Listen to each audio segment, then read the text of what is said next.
Hoe besluit mense dat 'n ander persoon se waarde meer is as hulle sin? Of dat hulle beter is as ander mense? Of dat ander mense nou weer so goed is dat hulle beter verdien? Of dat hulle jou nie verdien nie?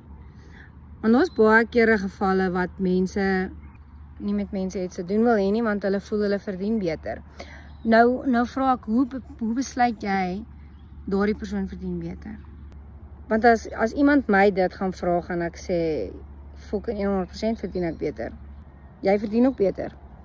So jy moet elke dag try beter wees. Jy moet mense in jou lewe hê wat jou laat voel jy verdien beter, sodat jy elke dag wil beter wees. Dis al hoe jy gaan bereik wat jy wil bereik, want jy kan nooit tevrede wees nie, jy mag nooit tevrede wees nie, want as jy tevrede is, dan gaan jy stagneer. So jy moet die mense in jou lewe toelaat, juis wat jy laat voel hulle verdien beter, sodat jy elke dag wil beter wees.